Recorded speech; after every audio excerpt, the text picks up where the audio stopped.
Welcome to Politics Done Right. My name is Egberto Willies, your host. Thank you so kindly for being here with us today. Good morning, Houston. Good morning, Harris County. Good morning, Texas. Good morning, United States of America. And of course, good morning to the world. We are going to have a great show today because we have a first-time live guest on the KPFT program, a good friend of mine. But before we get to this great guy, got to say good morning to the one and only. Well, I think you're the only one in the studio today, right, Jack? Good morning, Jack. How are you doing today?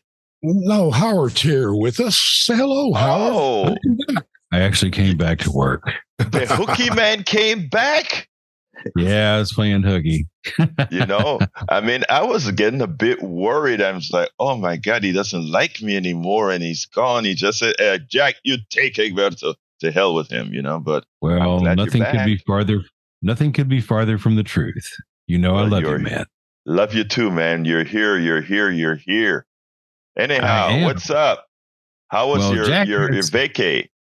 It was good. I was actually over in Beaumont working another job. I probably shouldn't tell people that, but I was over there shooting video for an oil company. Oh, and. Well, I can make more in 3 days than I can here a whole month.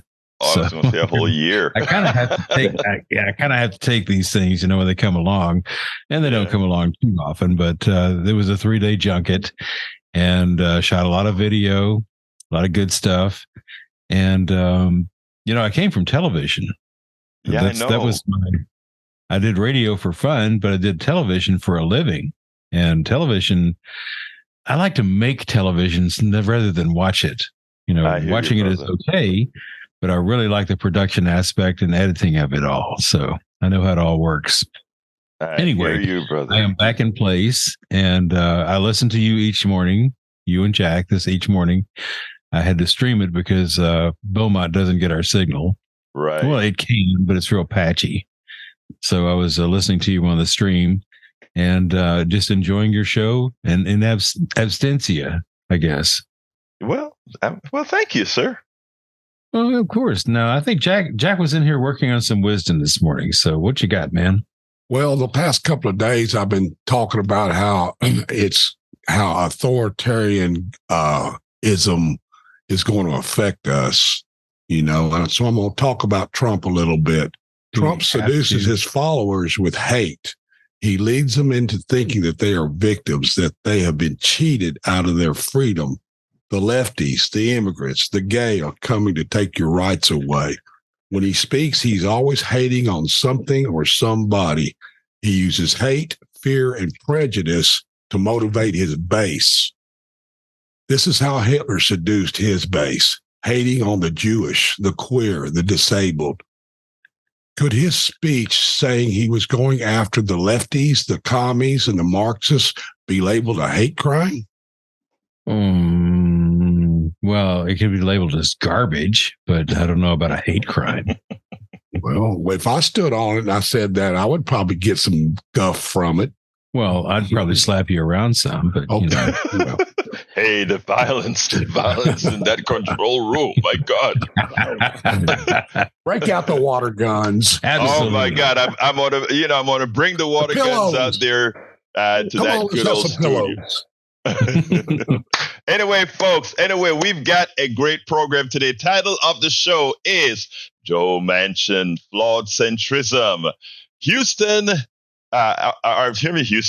humble Area Democrats president is in the house. El Señor John Cotter is going to talk to us about Ogg and a bit more. And the last thing, can the media atone? As you guys know, this is your show, so we probably won't get to everything. We know we'll definitely have El Señor Cotter here for the time with us, even though we kind of woke him up early. So when you guys call in, remember to say, thanks, John, for getting up early this morning and being with us. John, how you doing this morning, my brother?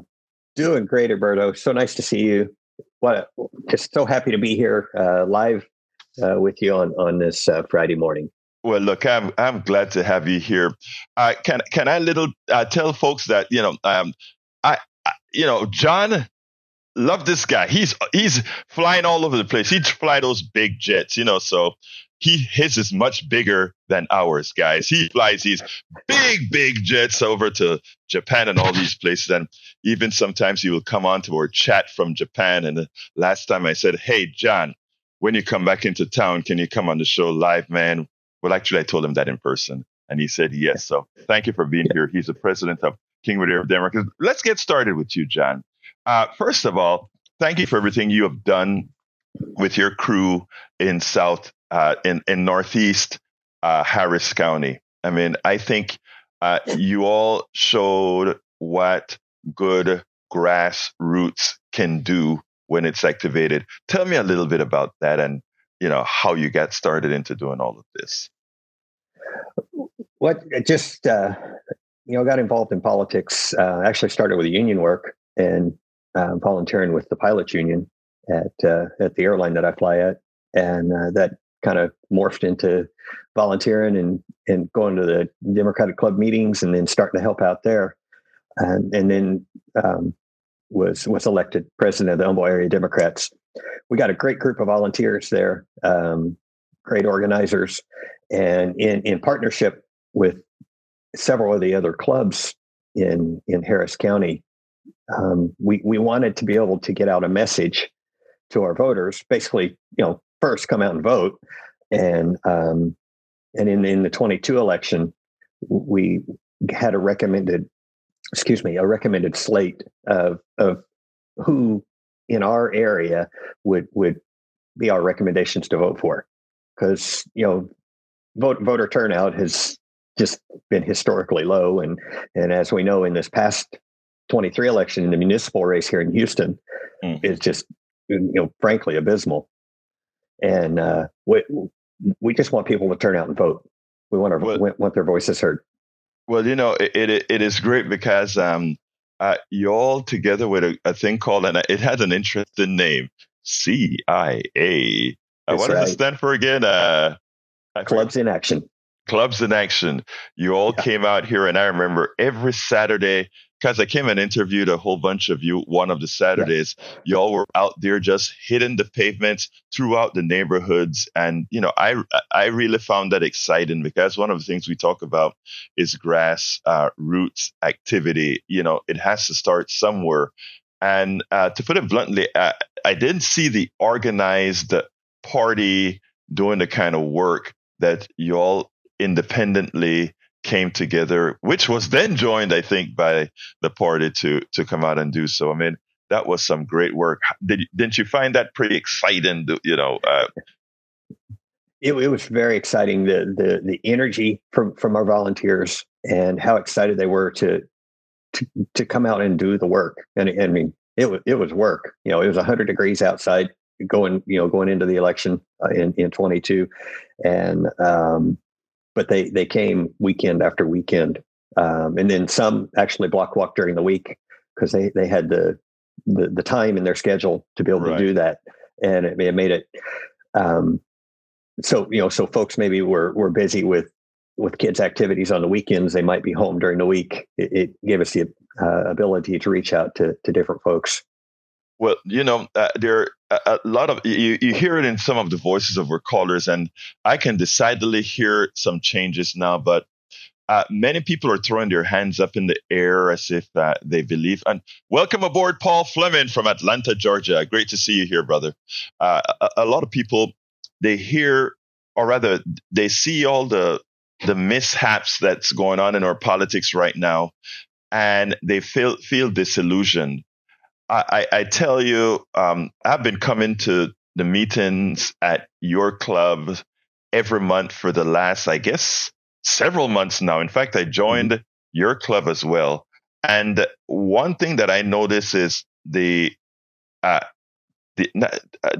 the camaraderie and people wanting to get together. It's one of the most active clubs in the area. That speaks very well of what you have to offer, as well as bringing in all those great speakers. Every politician wants to be at your club every week. Yeah. I mean, I can't go to your club without seeing a whole lot of the politicians coming out there. So, I mean, I think you need to be commended on the good work that y'all are doing.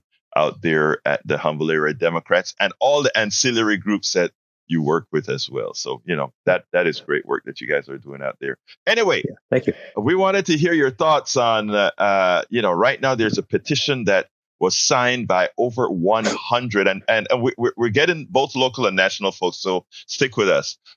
We're over 100 precinct chairs.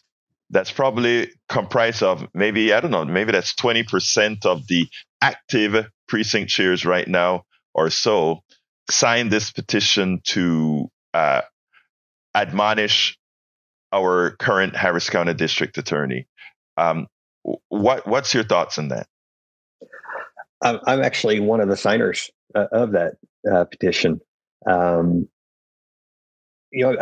Just for fun, because of being involved in politics and things like that, I listen to podcasts of attorneys, like Preet Bharara, he has one, and then there's several others.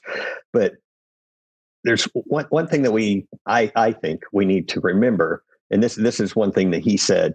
In for folks that may not know him, he used to be the U.S. Attorney in the Southern District of New York and was dismissed by the former president. He said the law doesn't do justice; people do, and I think that's important to remember when we start talking about activities of our district attorney. I mean, any district attorney, and there shouldn't be pet projects and targets and political targets. Follow the law and make the right choices. Sometimes that may be bringing a case, but the hard choice is sometimes this was a bad idea and we shouldn't be doing this. And that's part of doing justice. And I personally feel that our current district attorney has not done that. She's made her office a toxic workplace. Many of the prosecutors that work in that office have left and went to other counties and other jobs. And so, the county is short of staffing. And then some of the cases that have been brought are just egregious as far as I'm concerned.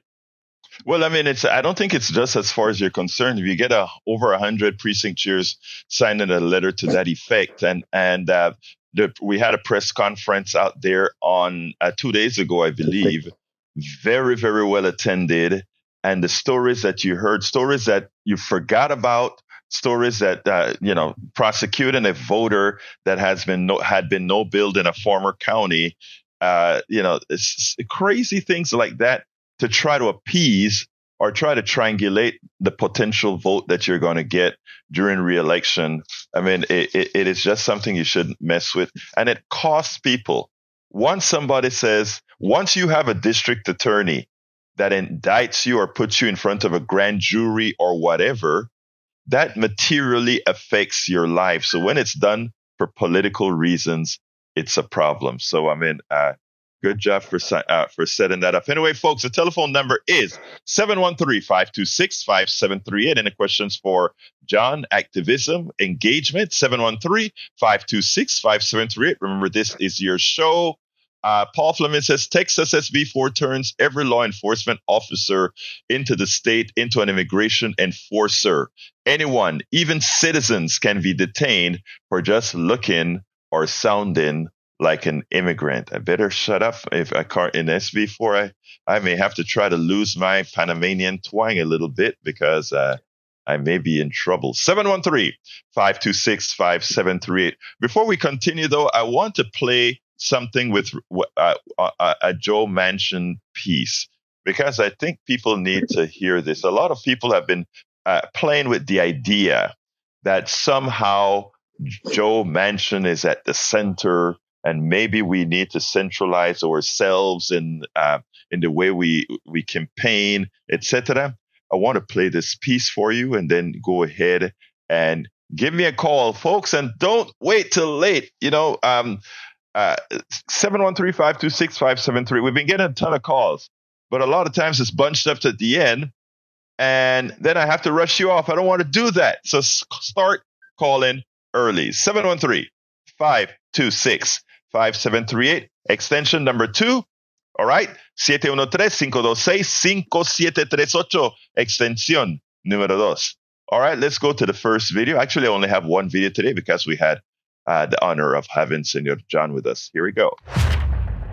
They nailed it. Simone Sanders Townsend and Matthew Dowd got it right. And you know who doesn't have it?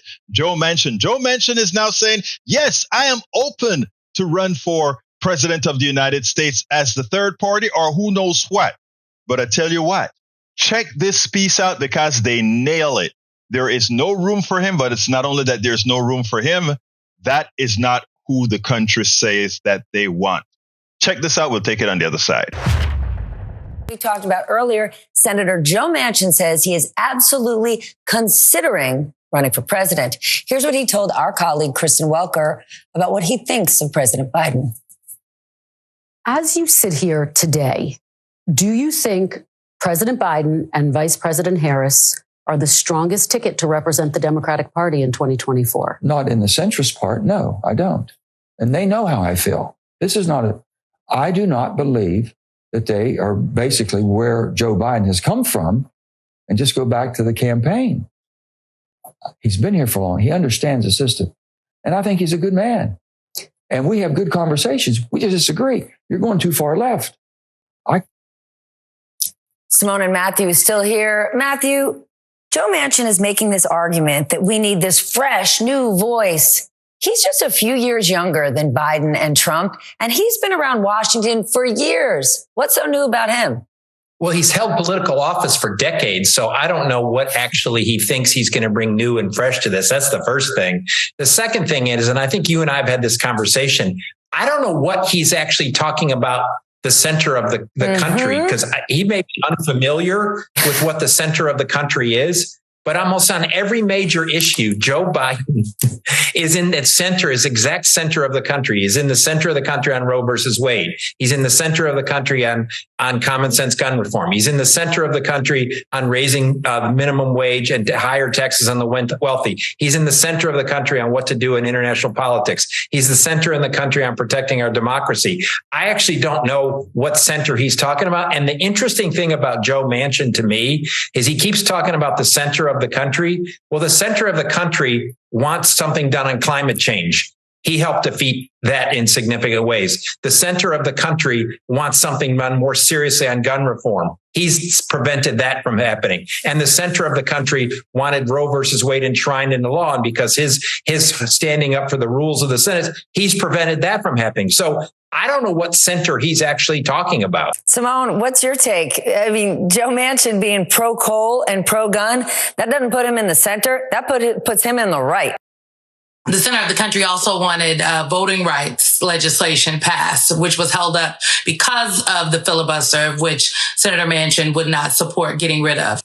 Joe Manchin is not somebody that young people are going to vote for. Joe Manchin is not someone that maybe some of these disaffected Democrats, if that's a word we're going to use, who are, running around saying, oh, I need another option. I don't think Joe Manchin is going to be their other option. Besides Donald Trump's MAGA base, who are down with him taking us on the freeway to fascism, I want to talk about, these recent polls, and he's doing well. These other voters who are open to voting for Trump, who say they're unhappy with the economy. What is Donald Trump offering them that Biden is not? Well, I mean, that's the logical question. But I think when we come to elections, emotions take over to a large degree and people go on a sort of a gut sense of things. And so I think part of the problem, with the Biden effort thus far, and though I think it's going to shift, is they're trying to break an emotional connection with a rational argument about the economy. That's not going to work. It's not going to work at all. You have to redefine the race in a way that you are on firmer ground in this campaign. As I said, in 2004, the number one issue was the economy. And I was chief strategist for Bush. We didn't talk about the economy at all. We didn't talk about it at all. We talked about national security because we knew that we were on firmer ground in that. And so I think the voters, they're upset. They see a disruptive world. They don't know where to turn. They're dissatisfied with both major party candidates. Both major party candidates among independents have high negative ratings in this. And so I think it's going to come down to is what is the issue that Joe Biden and the Biden campaign wants to make this a fundamental argument about. My argument would be they make it about democracy and the future of our country and all the freedoms that people have, because they're going to be taken away if Donald Trump gets back into office. That's what they ought to make the argument about. Now, that is what they need to make the argument about. Folks, telephone number 713-526-5738. 713-526-5738, extension number 2 to get on air right away. All lines are open right now. 713-526-5738. Todas las líneas están abiertas ahora mismo.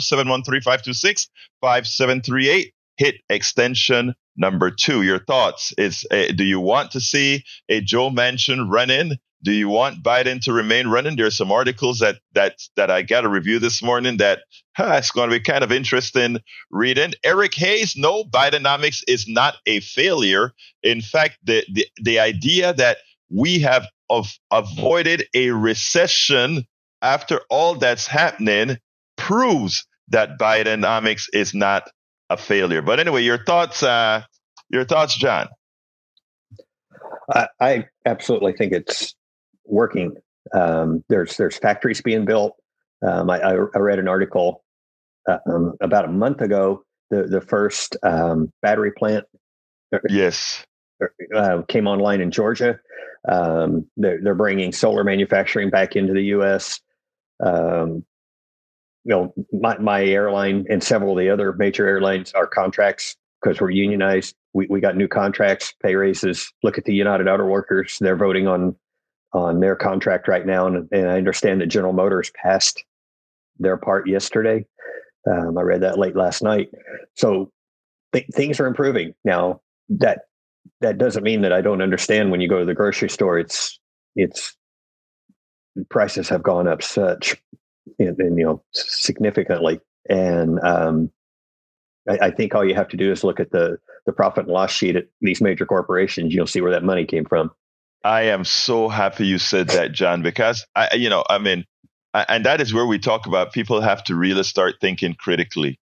If you see the prices go up and the profit margins zoom, you have to make the correlation that is the corporate structure picking your pocket. That's as nice as I can say it. They have the power to do so. Now, if there's one part that you want to say you wish government had some sort of method to solve it, it's the idea that our system allows for the gouging by corporations to take your what you work for away. How do you solve that? There are many ways to do that. It's not a topic of the show today, but we'll go into that some other time. Harry, come on in. And folks, give us a call. 713-526-5738, extension number 2. Don't wait till the end of the show for the lines to fill up. Let's do it now so that you can get the appropriate time. Come on in, Harry. How you doing, sir?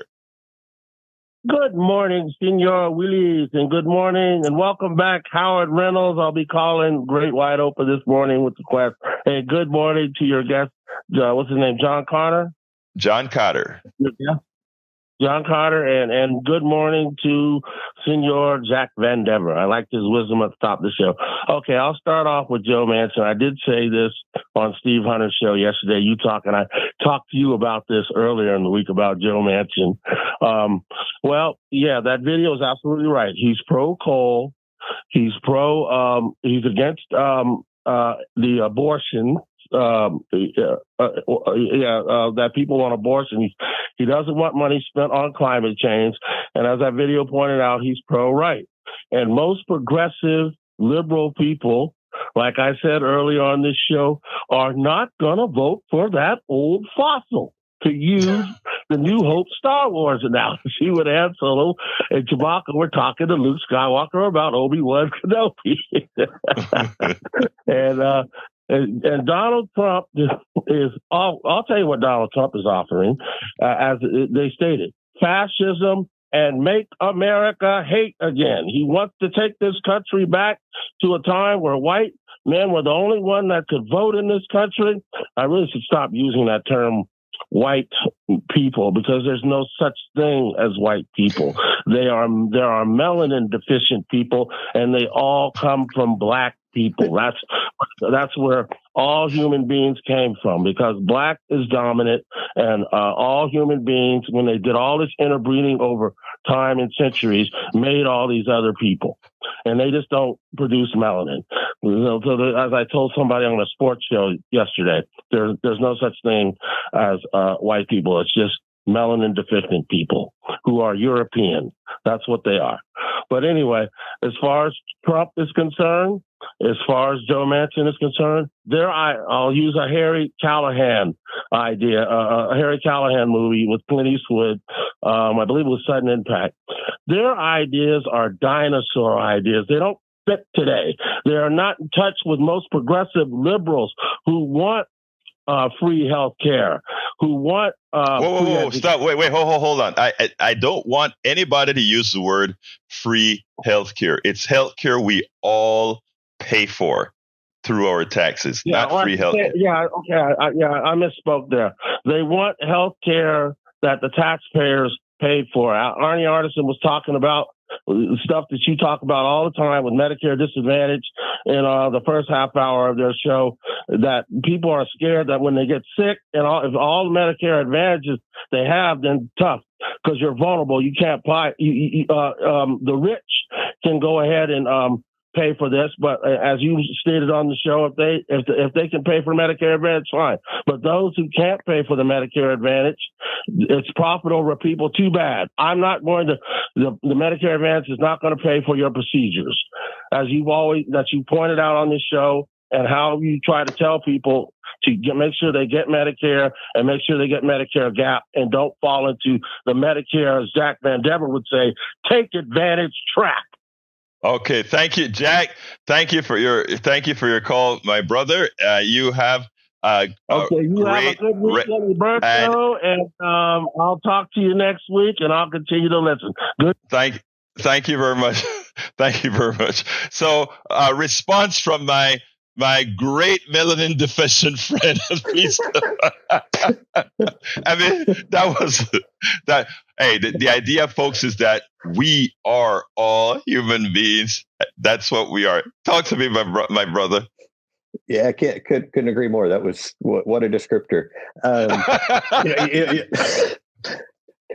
Took the words out of my mouth. You got to beat that one, John. I know.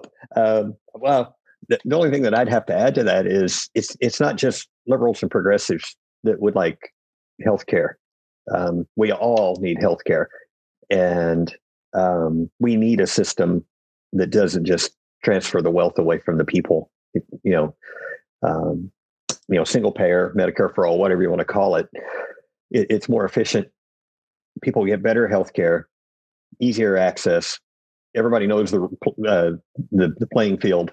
We're in the November timeframe, and I think this is when most people have to do their selections for next year.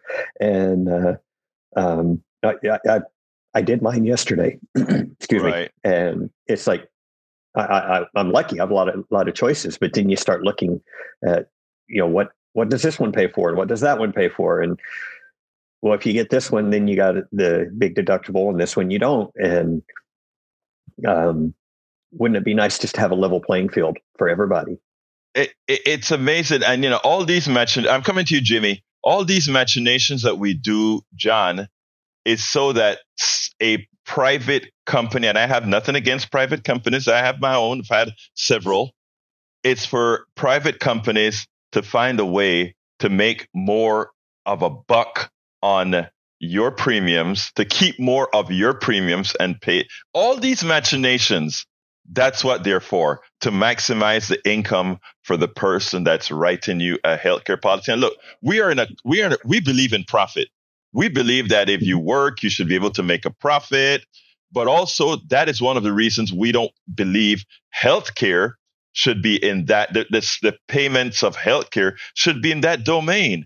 Because why should we have John Cotter having to choose, and maybe if he makes a wrong choice and gets the wrong illness, he's just out of luck, or Or it makes absolutely no sense. All right, come on in, Jimmy. Come on in. Morning, Egberto. How are you doing? I got three topics that y'all have been talking about. The first one is about black people and white people. People became black skinned because they live near the equator. They have much more sun there. Look at India. Look at Africa. That's where the black people are because they live near the equator. That's evolution. Okay. Corporations making lots of money. I think you were complaining about that. Anyway, to me, that shows that they're successful. Look at Apple. They're one of the most successful companies on the planet because they put out good products that people want to buy, even though they're high priced. So that shows that a corporation is successful. Now, they need to be paying a fair share of taxes. That's one thing we're missing on here. We don't have enough revenue to pay for everything that we would like to do. And the third one is education. Education is a key to prosperity. It's a key to smarter decisions. It's a key to better jobs. We need free public education in college, just like we have in high school. That would raise this country up, and it would stay up because we'd all be making smarter decisions. We'd have better jobs. We'd be paying more taxes. It would pay for itself. I like what you have to say. I have another statement that I want to make, though, of your middle thing about profits and corporations. A corporation with there are two ways that corporations can get very profitable. Like you mentioned, they can create a good product, and the demand for that product can be that they become successful because they make such a good product. People don't mind paying the price for that product. 100% in agreement with you there. However, there's another way for corporations to make money, and that is to cheat or to gouge, right? So you can increase your profit. You can always increase your profit by cheating and gouging. But here's the difference, Jimmy. If the product that you sell is an absolute necessity, right? No longer does pricing become the limiting factor, which means if you get a broken leg and I tell you I want $1 million to fix that broken leg, you're going to have to find some way to give me $1 million because you don't have choices, right? In healthcare, choosing who pays your bill is not a choice. Choosing who pays your bill is not a choice. So wouldn't you agree with that, sir? Well, we should not allow monopolies. We always need competition. You need to allow people to compete. They can come in there with lower prices and better products. That's what makes America and business great. You have competition, and has that been happening in healthcare, sir? Prices and better quality, and the product doesn't have to be a necessity. It can be just something that people want, like new types of clothes or new types of shoes or whatever. They have these new shoes that you just slip on by standing up. You put your feet in them and the feet go down, and you don't have to sit down and pull your shoes on. You mean you went and got yourself some Dockers, Jimmy? Around the corner here. Jimmy, did you go get yourself some Dockers, man? It's not called Dockers. I forget the name of this shoe. I've been wearing some Vans. Because Vans are very stylish. They're colorful and they're very comfortable too. Actually, I've seen you wear them, so I know what you mean. I don't have any shoes anymore, but the new ones are all soft. Yeah. Hey, I've seen you wear them. I've seen you wear them, Jimmy. Colorful. I have some yellow shoes that people compliment all the time. All right. Anyway, hey, Mr. Yellow Shoe, thank you. Thank you for your comments, Jimmy. And again, I just want, just for the audience, I just want to want to add to what you had to say, because I don't want certain things cauterized in people's minds. Not because a company is financially it's financially filled, meaning it's financially successful, meaning it is doing what's right. I agree with you for companies that are good companies, but there are bad companies that make a lot of money because they are just what you mentioned, monopolies, or, in the case, healthcare companies, etc. But anyway, Jimmy, thank you so kindly. One more thing. The best goal for this country would be free public education through college. That would raise the whole country up for more prosperity. I agree with you, brother. That goal. I agree with you with one minor corollary, right? And this is what I was told. I used to simply say everybody should have a college education, right? And then a plumber told me, I make great money. I don't need a college education. I need options. I need that if I need to go to college, it's there. If I need to go to a trade school, it is there. If I need to go to an apprenticeship, it is there. So just that. Thank you very much, my dear. Hey, that's right. You're right. You're right about that. They don't have to have a college degree to make a good living, but it helps to make a good living. Okay. Thank you, my brother. You keep listening, keep calling. Thank you for being here. John, any commentary before we go off to Arnold? No, I agree with the options. After high school, if you want to go into the trades, let's facilitate that, make that happen. If you want to do something that requires college, then that should just be the pathway you get to take, and not have to take on these massive student loans and things you can't ever get out from under. It's amazing because student loans, kids having to pay for college and student loans is just, a lot of people don't realize it, but it's just another subsidies to corporations because you're preparing yourself. You're an airline pilot. You had to prepare yourself to give your service to something that corporation needed anyway. So it is amazing. You pay on both ends. Anyway, come on in, Arnold. Let's talk. No. You're on, Arnold. Hey, I'm sorry. Hey, thank you. First and foremost, Roberto, allowing us to use your airwaves, right? Yes, sir. The first thing, going into the what we're talking about now, as far as education and things like that, and corporations, and also reaching across the aisle, right, from Republican and Democrat, right? Republicans talked about wanting to make kids work, right? At one point, I don't know if you recall that, and so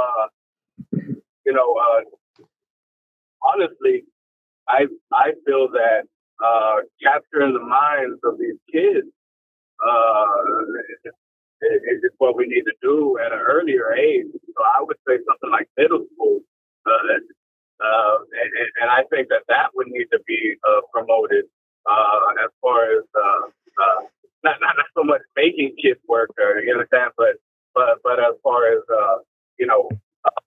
things to start looking into and programs so that these kids can start learning again at an earlier age. Because Arnold, I am with you. I mean, I'm sorry. Let me just say, I am with you. You're talking about the work ethic.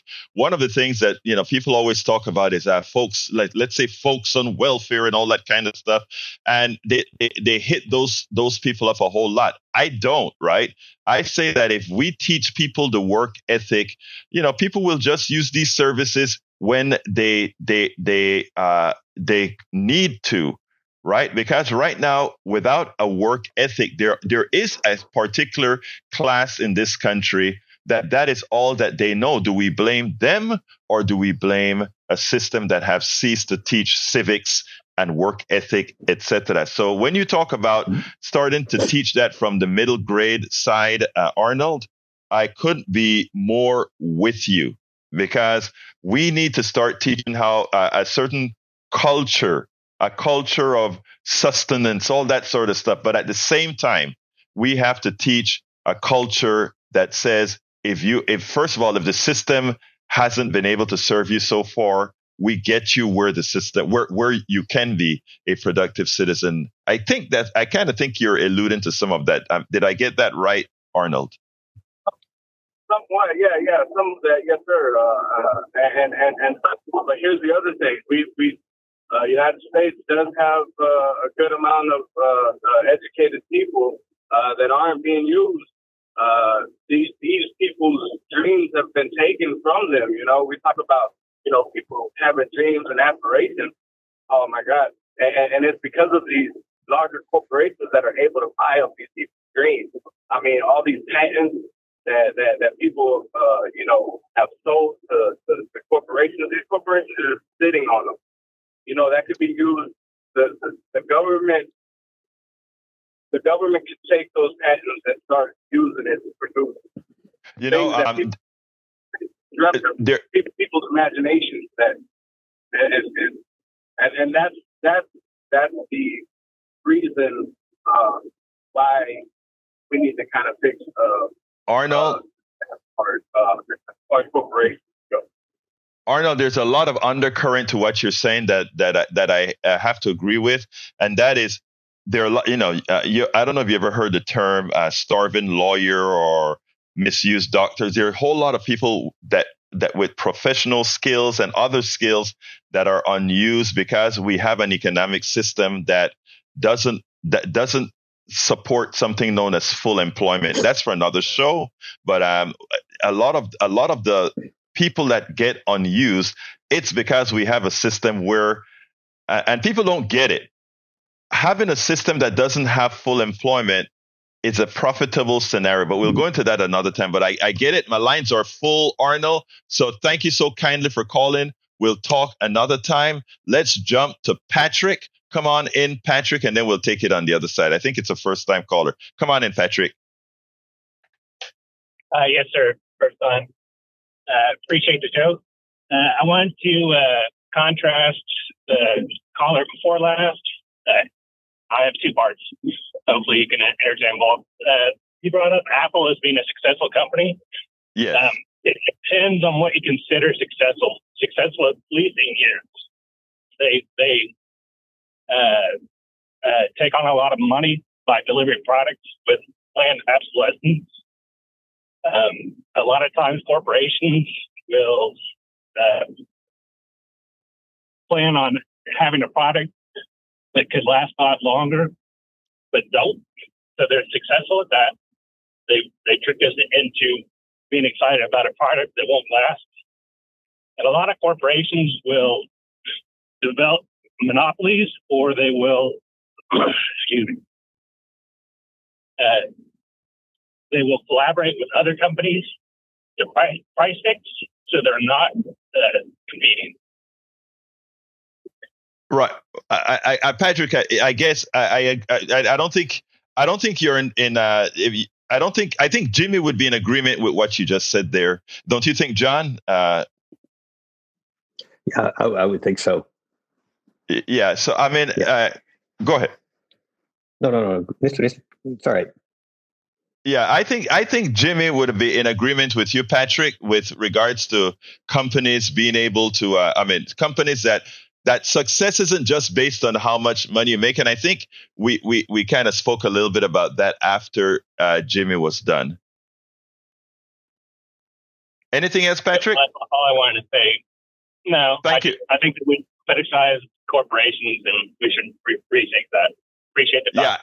Thank you very much, Patrick. And there's one other thing, Patrick, that you said that I think people need to. Some companies make products with a particular lifespan to keep the company going, right? I mean, so you get a product and you notice it starts breaking after a certain amount of time. I think it's called planned obsolescence. Is that what it's called? Something like planned obsolescence, John? Yeah. I believe that's what he mentioned. It's like the telephone and the computer, and you can't wait till next fall. And go ahead, Patrick. All right, that's not competition, and that's one of the things I was trying to point out. Right. No.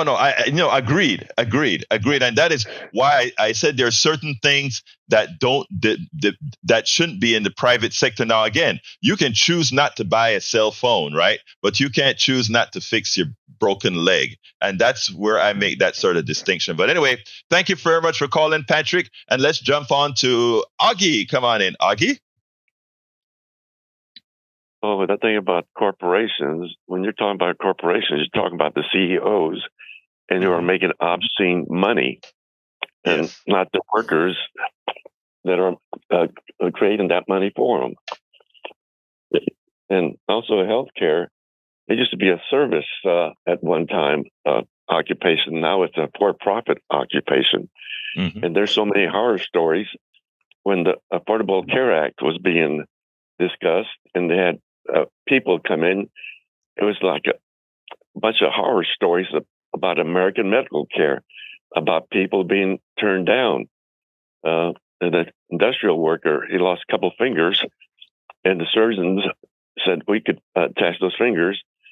But then their insurance company calls them while they're getting ready to attach his fingers and say, well, the insurance company says, we'll let you attach only one, but you can pick which one you want. And that's just one of the many horror stories from these HMOs. And Americans are leaving. You're talking about immigrants coming into the country. Well, those immigrants are the workers that Americans need. But you're not talking about the Americans that are leaving because they can't get medical care and their insurance isn't that great. They're moving to Mexico. There's a whole community of Americans in Mexico. They're going to Canada. I know people Panama.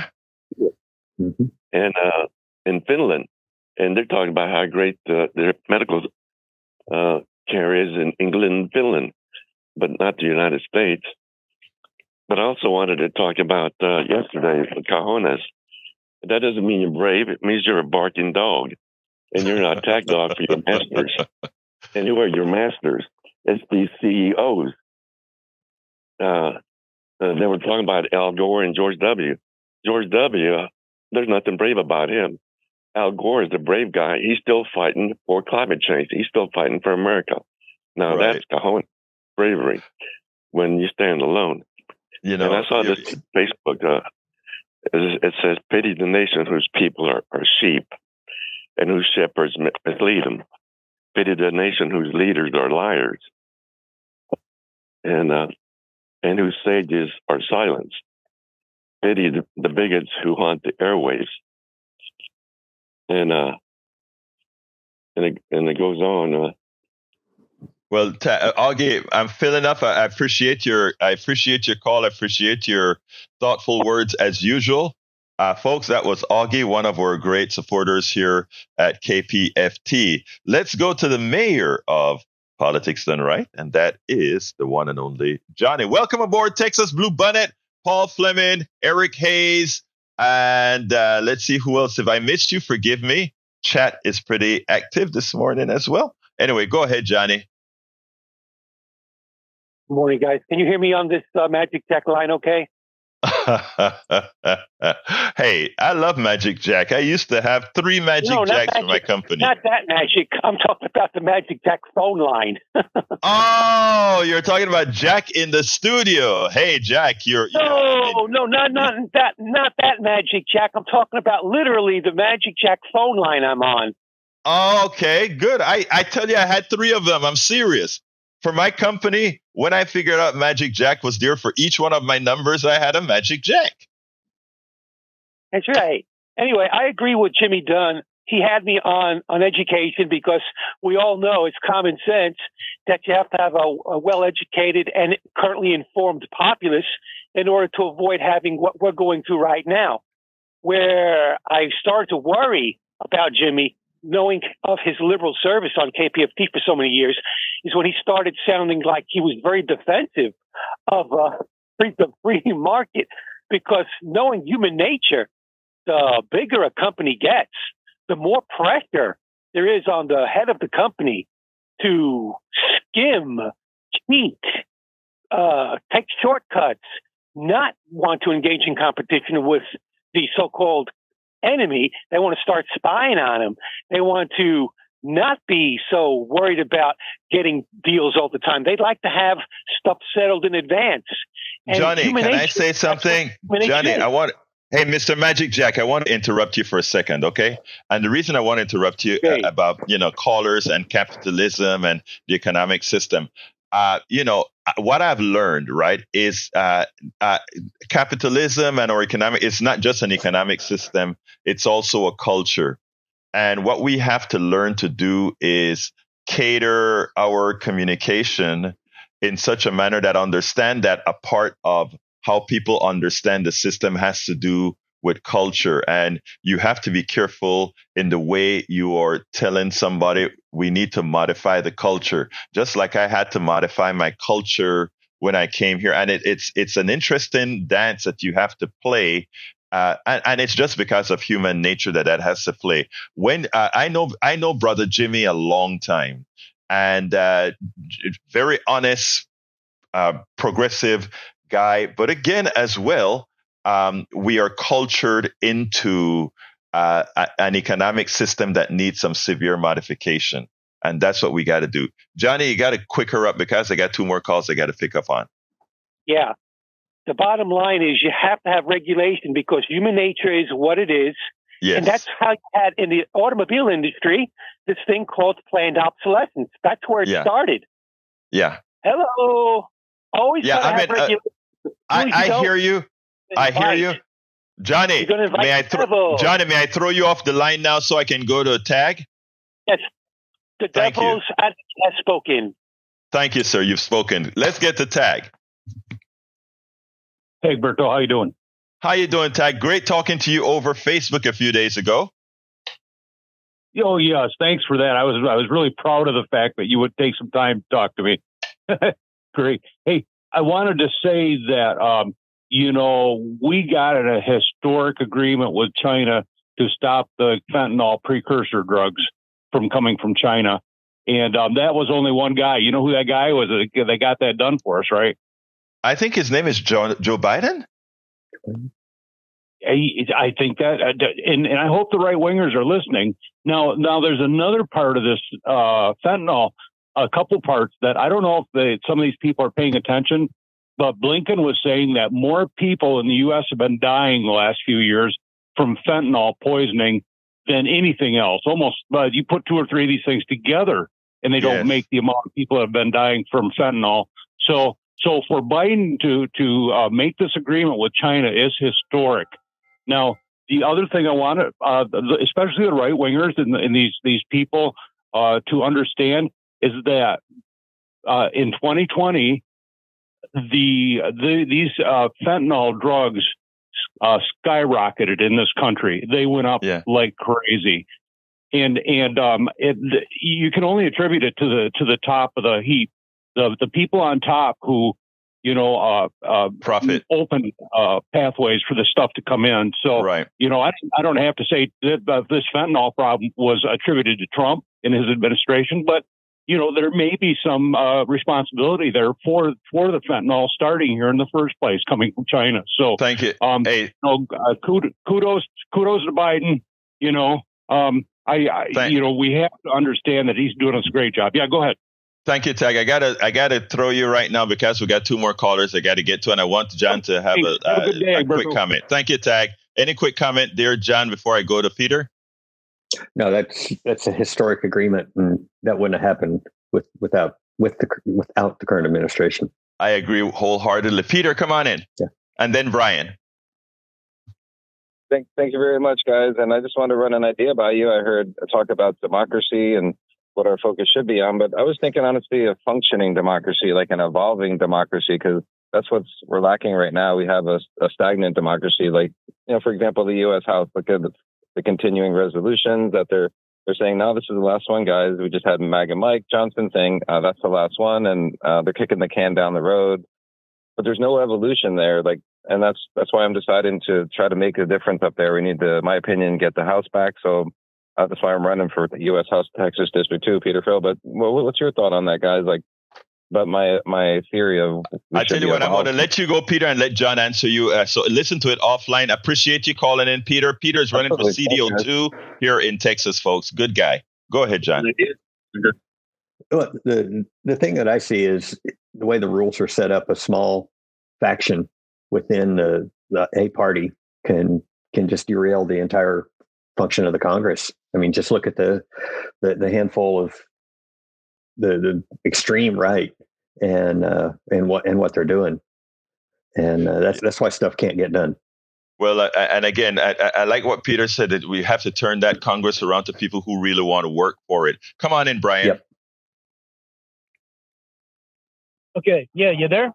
Yes, sir. Okay, you're supposed to give me a economics 101 on how we can find $4 billion for the city of New York for, okay, 130,000 illegal aliens. Right. Okay. Let me just tell you one thing. Once upon a time, there was a vice president named Cheney. And Cheney rightfully took classes, evidently, from Stephanie Kelton, who pointed out that our economy has about a $600 billion slack, which means, in effect, we could print $600 billion in a year without garnering inflation.